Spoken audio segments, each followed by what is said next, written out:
The flood of light and sound slowly dissipated. The silence that followed was not interrupted even by the sound of wind and rain outside that had once been present. The hell? Both Jessica and George timidly opened their eyes. Where in the world is this? It was a strange room they had never seen before. It looked like a Western-style smoking room. Its furnishings were stylish and expensive. It felt like the room of some dignified person. There was a set of black tea on the table as well as a chessboard which seemed to be halfway through a game. However, there was something strangely out of place. The black and white checkerboard pattern made it feel like chess, but it looked like a very similar yet totally different game that no one knew of. And similar to how it both looked like chess and not like chess, the furnishings of this room, no, the room itself, though it seemed like a Western smoking room, it also felt like something completely different. Just where is this place? Jessica-chan and Kanon-kun. And Shannon? Where's Shannon? I'm right here, George-sama. And I am here. Milady, George-sama, we apologize for bringing you to a place like this, but we need to take your organs now. What on earth is going on? Just when Shannon took out something that looked like a butterfly wing, and it started shining. The same thing happened to me. Kanon-kun took out this golden butterfly brooch thing. It started to sparkle and... Milady, George-san, first off, please allow us to apologize. You will now enter a duel to the death. And please stay calm. Something strange is about to happen. That strange thing will probably test us. Test us? Do you mean that trial you were just talking about, that we had to overcome if we wanted to be together? Is that it? A trial? I haven't explained it to you yet, milady. My apologies. But please, if your words just a second ago were the truth, please lend me your strength. I will give it everything I've got, so please. I don't understand the thing that's been happening. Do you know something, George Nissan? A bit. I'm just as surprised as you by what's happening now. However, if they are saying that this is an unavoidable trial and that we're essential for it, I intend to take on whatever may come. A trial? Kanon-kun, the brooch. Yeah. The two of them brought the halves of the broken golden butterfly brooch closer to each other. As they grew closer, the strength of their bright yellow radiance increased. Jessica-chan, I want you to prepare your heart as well. I am already prepared. What do you mean? I don't have a clue. What the hell is going on? It's a trial, a test for a pair of those who love each other. Huh? George spoke these awkward-seeming words quickly and easily. It was such an embarrassing line that Jessica couldn't help turning red, but the expression on George's face, which was so serious that it was almost grim, forced her to tense up as well. Shannon and Kanon were just as serious. With a glow in their eyes as though they were taking part in a sacred duel, the pair of them brought the two gold butterfly wings together. Then the wings they held became a single brooch and regained their magical power. An even more intense light filled the room, and the scene was burnt into the retinas of all present as the brooch shattered and two shining things flew out of it.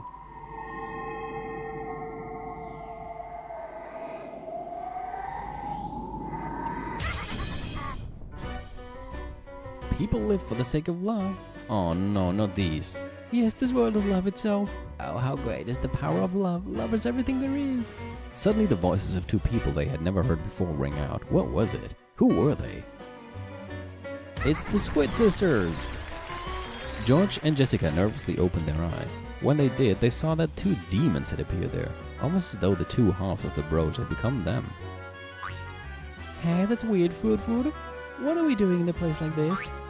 It really is strange, Dipper. There's no one but humans and furniture here. Where's the witch? Where's the witch capable of summoning us? Yes, we remember the name of the witch on the contract really well, don't we? Okay. Let's try calling it out. Fur. Yes, you're right, Dipper. Are they Pokemon, or why do they have such weird names? We know the name of the witch of the contract, the Golden Witch. Then let's try calling her Beatrice! Considering their exaggerated theatrical manner and their slightly comical style of talking, it'd probably be hard to comprehend their great power at this point.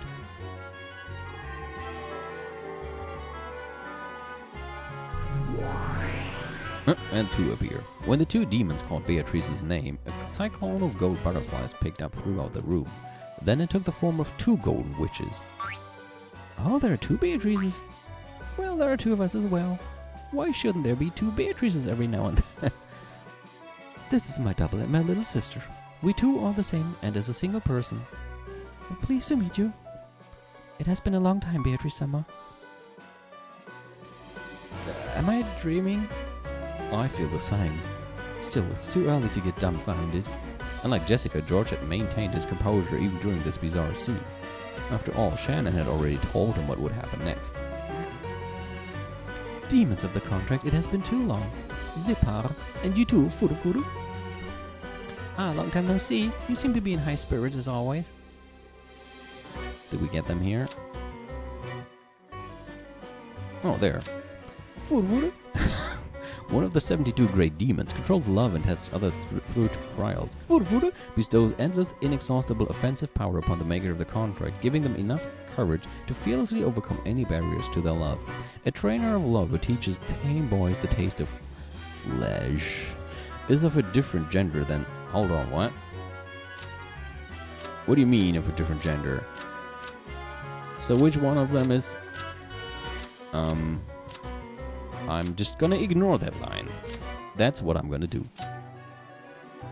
Zepar, one of the 72 great demons, controls love and tests others through trial. Zepar bestows an ultimate defensive barrier of immortality upon the maker of the contract, giving them enough courage to unflinchingly face any wounds love might cause. A hunter of love who likes and preys upon tame boys is of a different gender than Furu. But what a cute little sister you have. I'll bet those teary, juicy eyes taste like white peaches. What the fuck? How would you... Why would you... Well, I wonder. Zepar and Furu latched onto Beato from either side, wearing strange smiles. Each movement they made was exaggerated, yet polished, as though they were acting out a play. Leave it at that for now, demons of the contract. To think that tonight will be the last time we see that mischievous spirit, it will be dearly missed. The last time? The brooch, our vessel has already been destroyed. In other words, our role is finished after this. Oh yes, it has been fun, Beatrice. However, it was decided when the contract was made, it was decided that we must lend our power one more time before our final farewell. So this is truly the final miracle! Once is enough for the miracle of love. After all, eternal love will never be needed a second time. There you have it, lovers. Those gathered here have been cursed to have unfulfilled love unless a miracle occurs. Your last chance is the power of the golden butterfly brooch, which can grant such a miracle. And like it or not, this chance is limited this evening. This miracle can be given only to a single pair.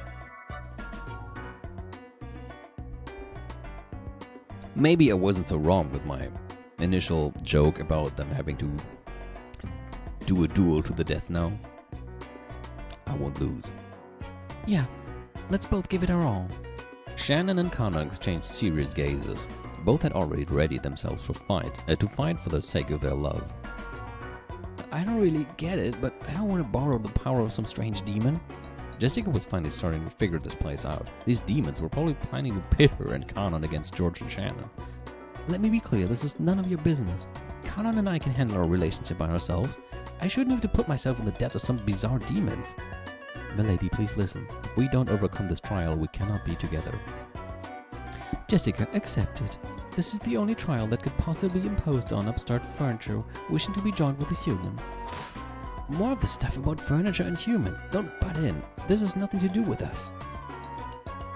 You still haven't told me, lady? I didn't know how I should explain.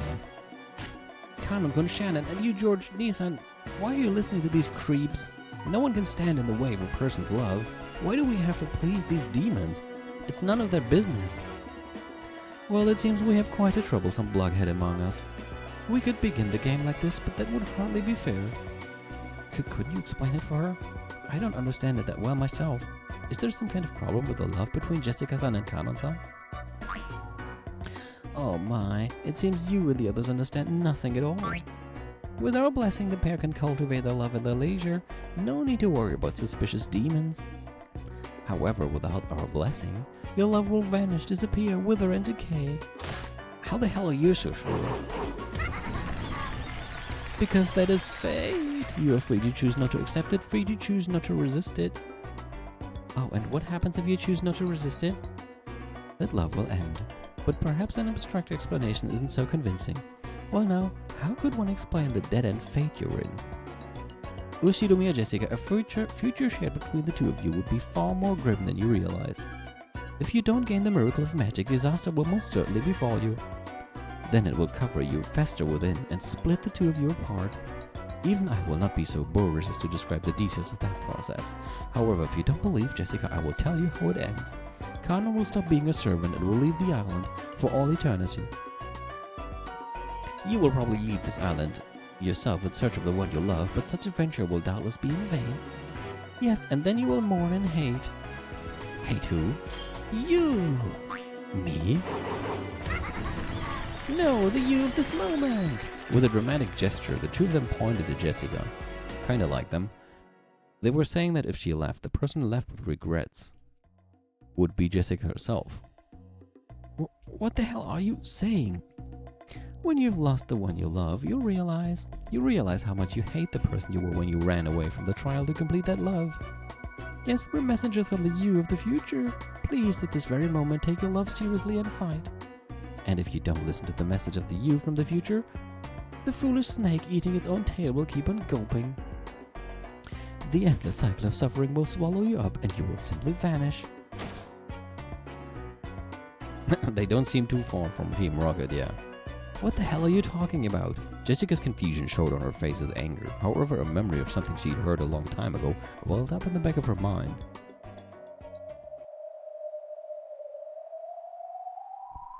Unlike Nissan, I don't plan on working here for many years. After just a few years, or possibly, if Nissan ever decides to stop working here, I think I'll stop working too. Kanon-kun. If you give up on the miracle of magic and hand it over to Shannon and George, they will be joined and will leave the island. Following that, Kanon will leave the island as well. That is fate and unavoidable. But then what if they can obtain the miracle of magic?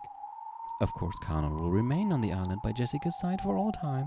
He will probably start learning music with Jessica as he desires. How their relationship will progress afterwards is a matter for the two lovers. They can deepen their relationship slowly all by themselves as Jessica wanted. However, if that happens, George-san and I will not be joined. Why?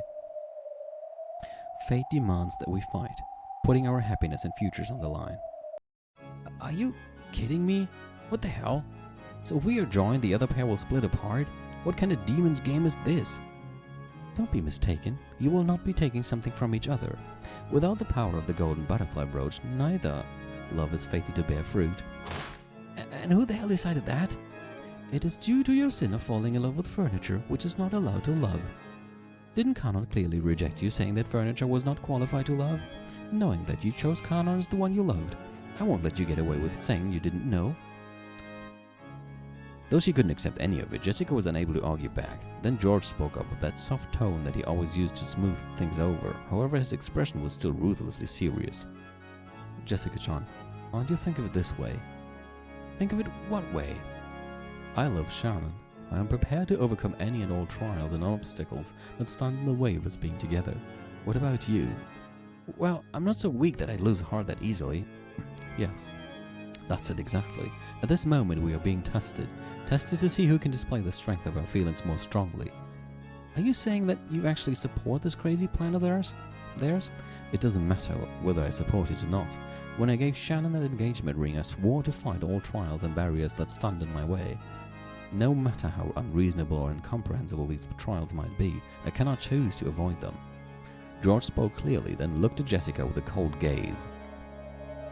By now, Jessica almost understood. If she kept on grumbling and avoiding this demon's trial, the game between the two groups would automatically end with her defeat by default. In other words, George and Shannon would win. Then they would gain the miracle of magic, their love would be completed, and Jessica and Kanon would split apart, with Kanon eventually leaving the island and never seeing her again.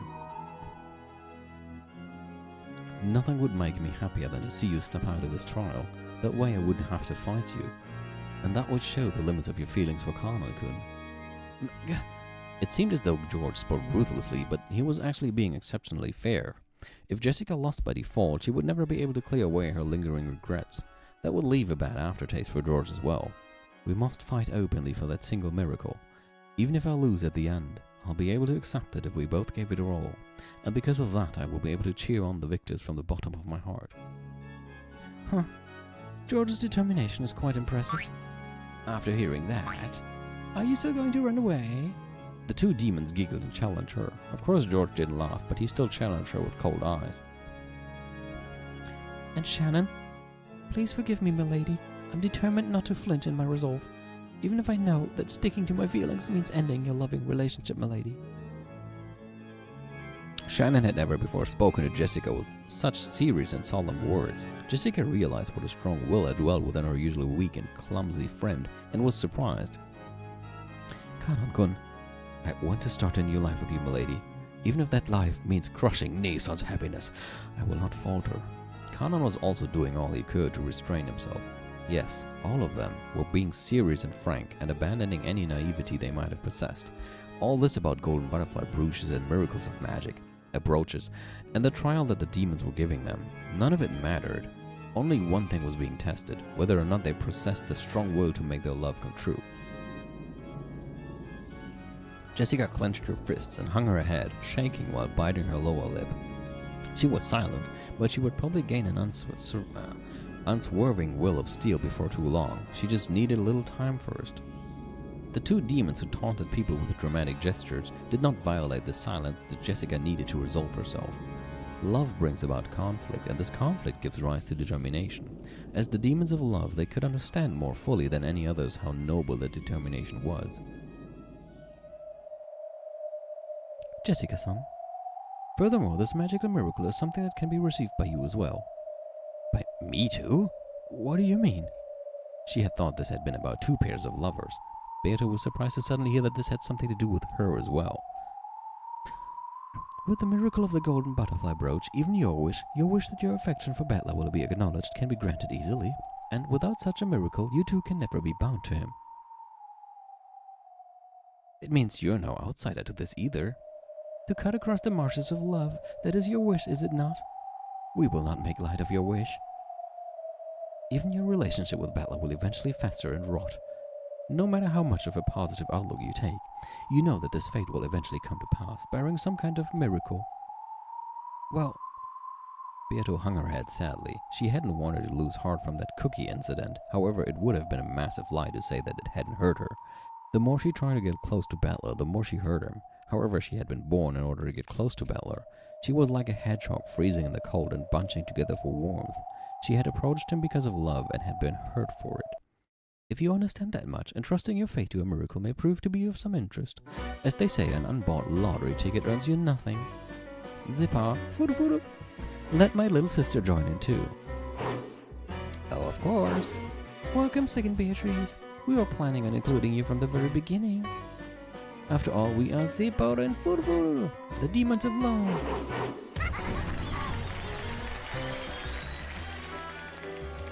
May I join in as well? They just told you. If you want to, I don't see a problem. I won't prevent anyone from entering. We'll win against all hindrances and make everyone celebrate our union. Of course, it's the same the other way around. If you succeed in love by defeating us at our best, then both Shannon and I promise to sincerely support the pair that wins. Right, Shannon? Yes, we will not lose. And even if we did, we would cheer you on from the bottom of our hearts. I feel the same. I will not lose. Well, if there's no way out of this fight, let's show them what we've got, no matter what. Kanon-kun, and I don't plan on losing. You feel the same, do you not? Yes. If there is even a small chance that that Battler-san will acknowledge me, I'm willing to put myself on the line. Well said. Good going, little sister. Zippar. Furu. The actors have gathered. Then let's begin, Furu. Yes, let us begin, Zippar. Let's begin this trial of lovers, the fight over a single miracle of magic.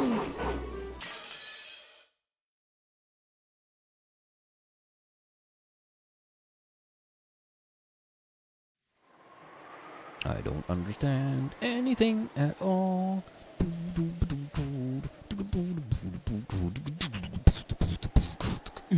Erica had returned to the room that had been given to her on the second floor of the guest house. The next room over was empty. It was very quiet there. Even pressing her ear against the wall, and she has a lot of experience in doing that, Wouldn't help her listen in on the voices in the cousin room. Even with her Even with hearing power boosted by the detective's authority, it would probably be impossible to make out anything. This room was the farthest down the hall, a long way away from the cousin room. And last time my room was right next to theirs. I see, so he's placed my room farther away this time. Sorry, I just find that funny. Such a modification to the initial arrangement is well covered by the authority given to the game master. It would seem to be quite a reasonable first move. Well, it's better for me that way too. Like, I don't want to hear those brat squeaky voices as they play cards. Ugh. This whole time, Erika had been facing the desk and working on something. She was preparing some of those packing tape seals from before. She had asked Kumasawa for the stickiest tape in the place. She drew a complicated signature that could not be counterfeited across it with a permanent marker. Sorry. Then began making notches across it. This way, if she ever wanted to prove that some opening had remained closed, she could stick this tape over it, creating a powerful seal equal in strength to the red truth. These menacing seals had cornered Natsui so thoroughly in the previous game. Great. Is something wrong? He got me. That battler doesn't let anything get by him, does he? Erika grimaced and showed the piece of packing tape she had torn off to Glanner. At a glance, Glanner couldn't tell what had annoyed Erika. However, as soon as she held it, she realized the difference right away. This won't be any good. Yep, it's barely sticky at all. This won't reach even close to the red truth. Ah, sucks for you. Even packing tape can be of low quality, and it sometimes gets weaker with age. The tape Kumasawa had found was a bit too weak even for normal use. It was nearly sticky enough to be used as a detective seal. It is possible to tear it off cleanly. This cannot count as proof of a seal. I guess Battler isn't as totally incompetent as I thought. He probably tampered with all the packing tape on the island using the authority of the Game Master. Letting Erika get her hands on packing tape gave her a fatal weapon to use against witches. The previous game had proven this fact, and so Battler had removed that weapon from the entire mansion. Most likely, all possible substitutes for packing tape have also been tampered with. Probably. Well, it isn't really so bad. At least this way I won't have to look like a fool crawling all over the outer wall in the cold rain. Erika tossed the packing tape aside carelessly and flopped spread-eagled onto the bed. Anyway, waiting calmly for the crime and smoking a pipe is also part of a detective's role. I doubt you'll have any role until the first twilight begins, so why not vanish off somewhere and take a break? I imagine that just the sight of my face is tiresome for you. I do not smoke. Oh, hello. I'm just a kid. Unfortunately, you're a bit late. It's almost 11 o'clock, so I'm not gonna play for very much longer. But hello still, nonetheless. Oh, really? I wish I could. Well, only if it really is as refreshing as smokers claim. It seems that you are not in high spirits. Does it look that way? Erika answered lazily, still looking up at the ceiling. That in itself was half an answer. The silence between the two was filled by the sound of the wind and rain. It was so quiet that the sound of the ticking clock rang out clearly. Lady Erika, may I ask a question? Depends on what it is. Answer's probably no, though. Well, we're just killing time anyway. What is it? Maybe Erika was bored too, or perhaps the sound of the rain was making her sentimental. She agreed to listen to Glanner, which was very unlike her. Why? Why do you hate magic? Oh, you mean that thing downstairs with the Maria? It was merely a foolish trick to deceive children. Everyone knew that. Was it really necessary to go so far to destroy that illusion? I cannot understand. Erika didn't need Leonard to tell her that it had been a childish fight. Well, I am a self-proclaimed intellectual rapist. Yeah, I can't stand having magic confuse the truth. So you feel pleasure from exposing that. I sense a different emotion. A different emotion? What's that?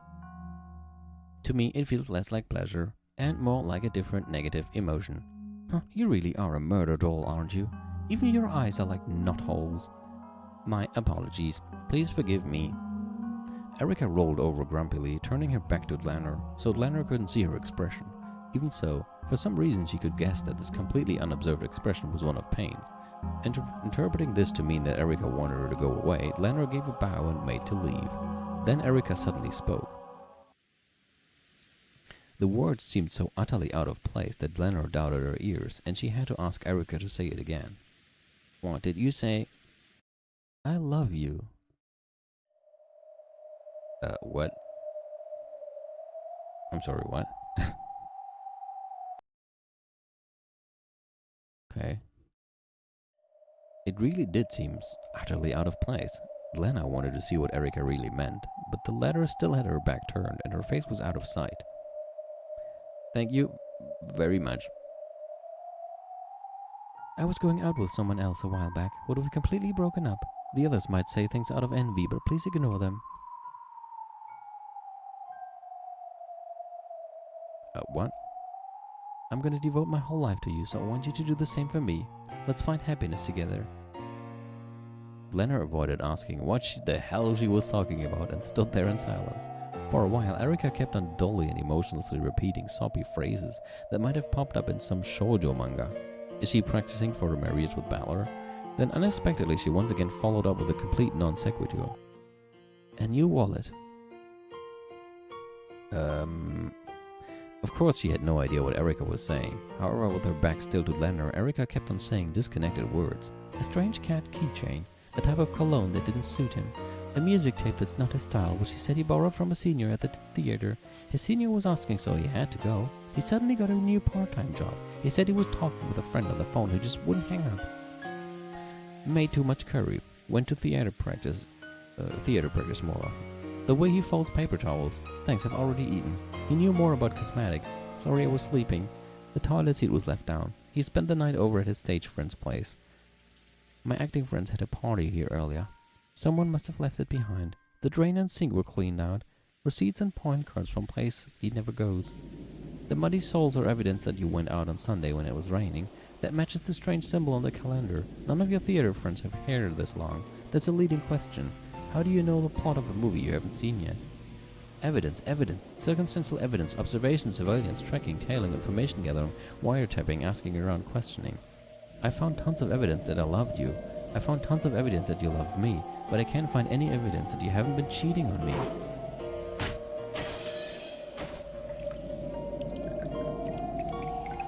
Give it a rest. If you love me, then trust me. If you can't do that, then you don't love me anymore. How could I love someone like that? I'll treasure you for all my life, and I want to do well in theater just as much. You said you liked seeing me act, right? So why are you telling me to stop acting now? Why do I have to choose between you and acting? What's wrong with you? I'm seriously worn out, okay? Come on, all we do is fight when we see each other. Maybe we both need some time to cool off, okay? I need to concentrate for my next performance anyway. This girl working with Senpai suddenly said she wouldn't be able to perform. I need to rewrite the script by tomorrow. I don't have time for this. And anyway, if you really find it that hard to trust me, we're through. Stay away. Just go home, bitch. I don't love you anymore. Don't cry, damn it. It's disgusting. Just die. Stop shouting, damn it. You're annoying the neighborhood. Just get the hell away from me and never come back.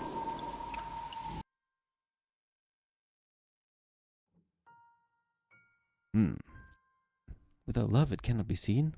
Ah, that's backwards. Because of love, you end up seeing things that don't even exist.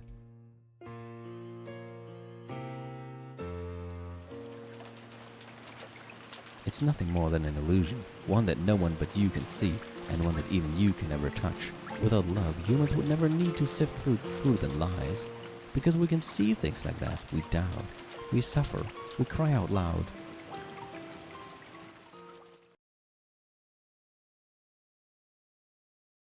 Right now, I'm happy. Though it may be temporary, I've become the witch of truth.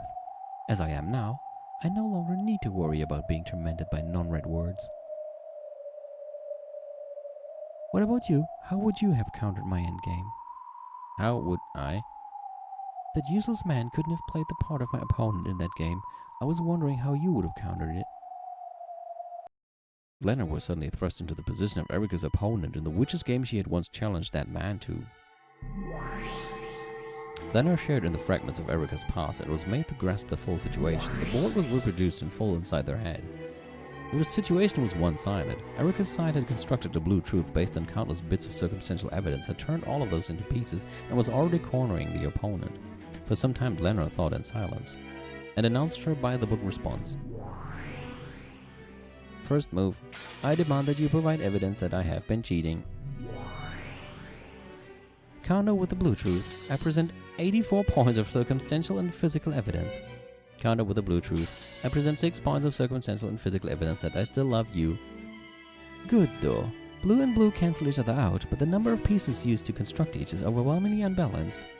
When both opponents meet with the blue truth, the decision is almost always based on which side has more pieces of evidence regardless of the actual circumstances. This is especially true in the human world, so by the standard rules, Erica would win. First point to me. Your next move? I will attempt to switch off offense and defense. I ask that you, Lady Erica, provide proof that you are that you are not cheating. Perpetual check. That's a forbidden move since it results in an endless repetition of the same question going both ways. Then I frankly declare that despite a lack of proof, I still love Lady Erica even now. That's not red truth, so it's invalid. Even if it was red, that'd be a stalemate. After all, I'd have no move to counter with. Lena remained silent for a while, then she quietly responded to Erica's moves until they reached a checkmate.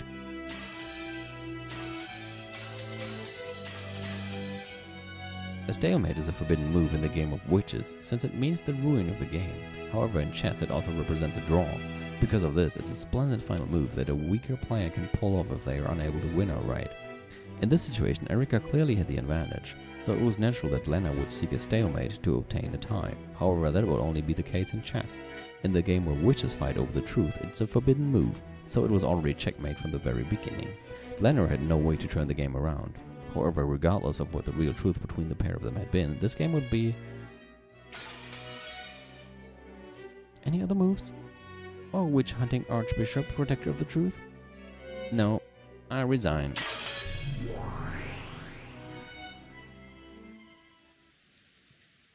See, there you go.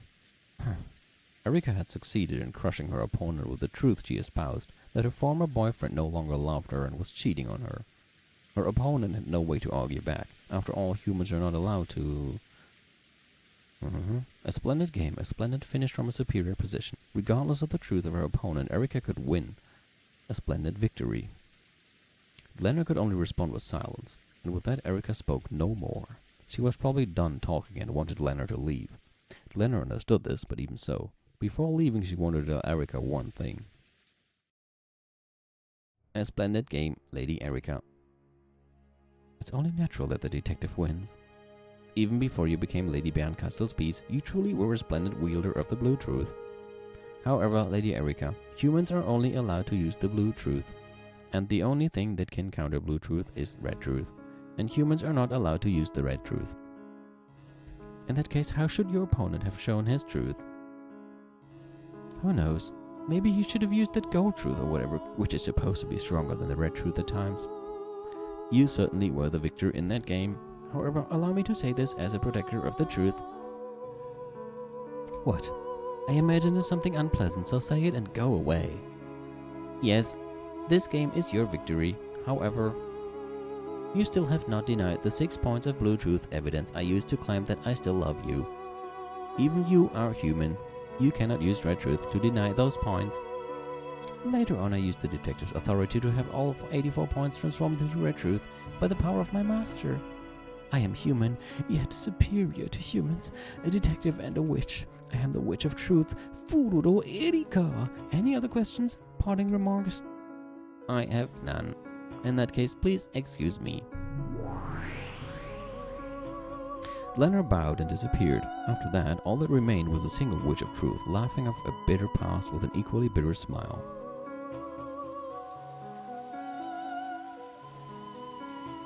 Judging by the bedside clock, it was almost exactly midnight. Oh yeah. Okay, guess I should get a little sleep.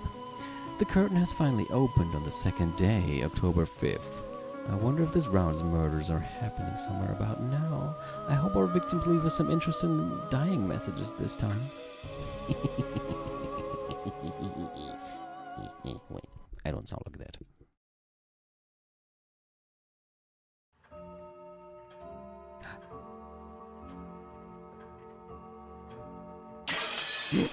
Good lord, what was that? Uh-oh.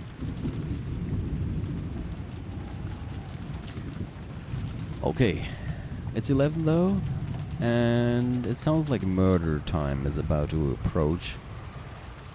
So I think that's a great thing to leave for tomorrow.